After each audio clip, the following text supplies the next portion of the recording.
मैं अब जनरल भाई साहब आपके पास आऊं, लेकिन एक बहुत ही मतलब एप्ट किसी ने लिखा, और ये मैं इसलिए कहता हूं कि अपने को भी बहुत सी सीखने को मिलता है।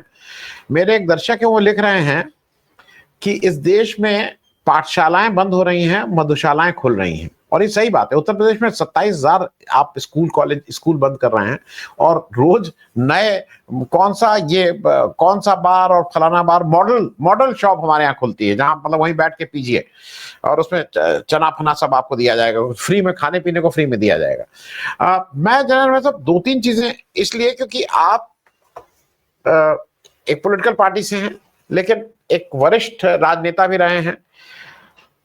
आपको क्या लगता है कि भले ही आप जिस भी पार्टी में रहे हैं या रहे थे, पार्टी सेकेंडरी है, देश ज्यादा इंपॉर्टेंट है। संविधान, लोकतंत्र, और उसका पहली सीढ़ी लोकतंत्र के लिए चुनाव। इस देश में चुनाव सुधार की ज्यादा जरूरत थी कि ये वन नेशन वन इलेक्शन करके आप उसको इतना ज्यादा उन बड़े आदमी पैसे वालों के प्रति उसका झुकाव कर दे रहे हैं कि आम आदमी तो फिर इसमें कहीं टिक ही नहीं पाएगा। मैं एक चीज पे और आपकी छोटी टिप्पणी चाहूंगा। चुनाव खर्चा इस देश में अजीब सी चीज है कि चुनाव खर्चा, इलेक्टोरल बॉन्ड आप कंपनी से लेते हैं, जबकि मेरे हिसाब से कंपनी से क्यों लेंगे? ये देश हमारे और आपके लिए, पैसा हमको और आपको देना चाहिए। अगर मैं कहीं देना चाहूं चंदा, तो कंपनी अगर अपना चंदा देगी तो वो तो उसका कुछ वसूलेगी ना, they will charge for that. तो चुनाव सुधार ज्यादा जरूरी था कि वन नेशन वन इलेक्शन करके, और जैसा वर्तिका जी कह रहे हैं कि इसमें नियत और टाइमिंग, इसकी वजह से इस पे बहुत से प्रश्न चिन्ह उठ रहे हैं। आपका ओवरऑल असेसमेंट, आपने सबको सुन लिया, कल का आपने देखा भी, आपका असेसमेंट जनरल भाई साहब। नमस्कार आनंद जी, मेरे तीनों साथी पैनलिस्ट को भी मेरे सादर नमस्कार। देखिए, प्रश्न ये नहीं है कि क्या करने जा रहे हो आप, ये वन नेशन वन इलेक्शन के साथ एक और शब्द जोड़ लीजिए, one man one nation one election. ये जो भी किया जा रहा है वो एक आदमी के लिए किया जा रहा है। और जो मेरे जो कानूनविद दोस्त हैं, वो मैन्स रिया का प्रिंसिपल को बहुत अच्छी तरह जानते हैं कि आपका उद्देश्य क्या है।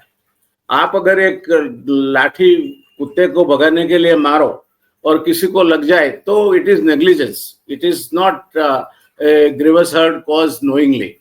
बट आप जानबूझ के किसी को मारो तो आपको वो क्रिमिनल लॉ की कलम लग जाएगी। तो ये जो किया जा रहा है उसके पीछे इंटेंशन क्या है? क्या आज की तारीख में one nation one election is the most important issue the country is facing? जहां बेरोजगारी का इशू है, जहां आप 85 करोड़ लोगों को 5 किलो गेहूं देते हैं, गरीबी का इशू है, जहां अभी अभी एक और सर्वे भी आया है जिसमें करीब 32 लाख स्कूलों का अभ्यास करके निष्कर्ष निकाले गए हैं, जिसमें 9वें स्टैंडर्ड के बच्चे को 4थे स्टैंडर्ड की किताब में से पढ़ना नहीं आता। स्टैंडर्ड ऑफ एजुकेशन का जहां तक सवाल है वो इशू है। देश के इर्द गिर्द जो सुरक्षा का फासला हमारे सामने चाइना ने खड़ा कर रखा है वो इशू है। तो आप ये सब चीजों से लोगों का ध्यान भटका के हमें वन नेशन वन इलेक्शन में बिजी कर देना चाहते हो, पहली बात। दूसरी बात यह है, जो मुझे नानी पालकीवाला याद आता है। नानी पालकीवाला ने एक अपना वी द नेशन करके पुस्तक किताब लिखी है, उसमें लिखा है कि India is like a donkey laden with golden bars. The donkey does not know the worth and value of gold. Nonetheless, it feels the load of it. आज तक और खास करके गत 10 साल से हम डेमोक्रेसी का लोड जरूर फील कर रहे हैं। प्रधानमंत्री के लिए 8,800 करोड़ के 2 विमान खरीदे जा सकते हैं, और देश में लोग एक कौर अनाज के लिए तरसते हैं। तो मिसप्लेस प्रायोरिटीज का अगर आप उदाहरण ले तो इससे बड़ा उदाहरण कोई नहीं होता। अब आई इलेक्शन कमीशन को जो पावर देने की बात की जा रही है उसके पर, आज कौन सी संस्था ऐसी है जो अपने आप में स्वायत्तता से अपना निर्णय करती है? Even supreme court. देखिए, nobody is beyond the influence of the government. एक या दूसरी तरह से। और इलेक्शन कमीशन तो सरकार का पाला हुआ पोपट है, पिंजड़े में डाला है, जो बुलाएगा बोलेगा। तो अब आप इलेक्शन कमीशन को इतना पावरफुल कर दो, उसके जरिए आप जो भी डिसीजन इस देश पे थोपना चाहो थोप लो। So it is like, once upon a time our former chief minister, during the reign of power of the same prime minister as the chief minister of Gujarat, said कि गुजरात में अघोषित इमरजेंसी है। मैं कहूंगा देश में अघोषित इमरजेंसी है। तो ये सब संस्थाओं का जो मिसयूज होता है, इलेक्शन कमीशन कौन कहता है कि स्वतंत्रता से निर्णय लेगा? Amply it is explained and examined and proven कि election commission is a guided missile where the guiding comes from again the powers those be. तो ये अभी जरूरत क्या है?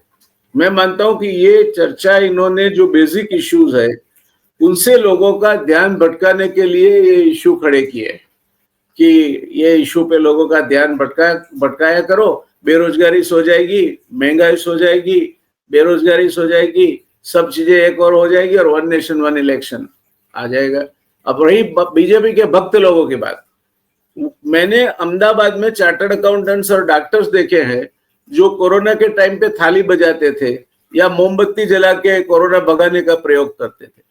तो ये लोगों ने तो अपने दिमाग सब खाली करके गिरवी रख दिए हैं। वो क्या कहते हैं वो जानने की जरूरत मैं नहीं देखता, क्योंकि जरूरी नहीं है कि, और बीजेपी को कहाँ 50% से ज्यादा वोट मिलता है? 1/3 of the vote is the maximum you get. तो 67% of the vote any day is against you.